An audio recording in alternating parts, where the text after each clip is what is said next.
میرے نبی نے فرمایا جس قوم کے اندر بے حیائی عام ہو جائے گی، جس قوم میں بے حیائی عام ہو جائے گی اور حیا کا تقریباً 95% تعلق ہماری بہنوں، بیٹیوں، بیویوں، ماؤں سے،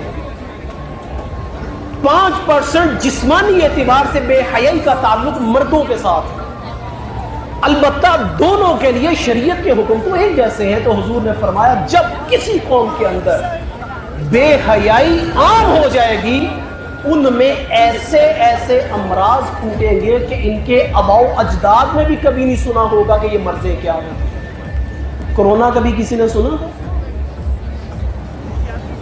یہ ایڈز کبھی کسی نے سنی تھی؟ اسباب جو بھی پیرامیڈیکل سائنس بتاتی ہے وہ سارے اپنی جگہ پہ ہوں گے، لیکن ان بیماریوں کے نام کہیں ہسٹری میں کہیں موجود تھے؟ کورونا کہیں پہ تھا ہوا کہ ایسا ہوگا؟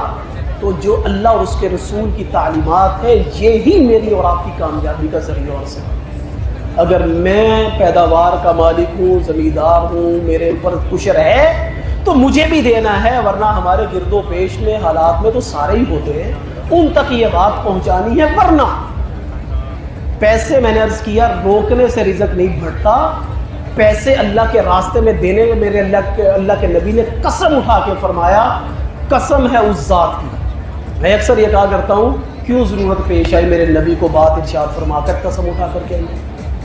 دین سچا، قرآن سچا، میرے نبی کی زبان سچی، پھر قسم کیوں ضرورت پڑی میرے نبی کو اٹھانے کی؟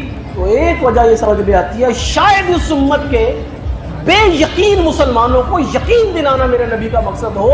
اور خدا کے بندوں، میرے نبی نے قسم اٹھا کے فرمایا، قسم ہے اس ذات کی جس کے قبضہ قدرت میں میری جان ہے، اللہ کے راستے میں دینے سے مال کبھی بھی کم نہیں ہوتا۔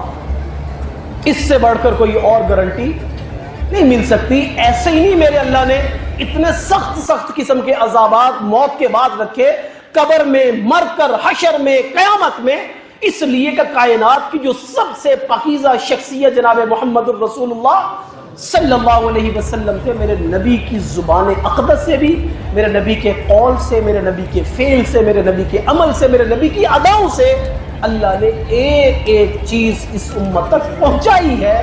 پھر اگر کوئی اتنے محبوب پیغمبر کی نہیں مانے گا تو پھر اس کا انجام دری ہے۔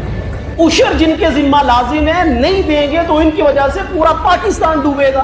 اللہ کے نبی کے اس فرمان کی روشنی میں کہ جس کے اوپر پیداوار ہوگی عشر تو اسی کے ذمہ لازم ہے، جس کی پیداوار نہیں اس پر تو عشر نہیں۔ زکوٰۃ جس کے پاس مال ہے اس کے ذمہ لازم ہے، جس کے پاس مال نہیں اس کے ذمہ تو زکوٰۃ نہیں۔ خود بھی اس چیز کی فکر کرے، دوسروں تک بھی یہ بات پہنچائے۔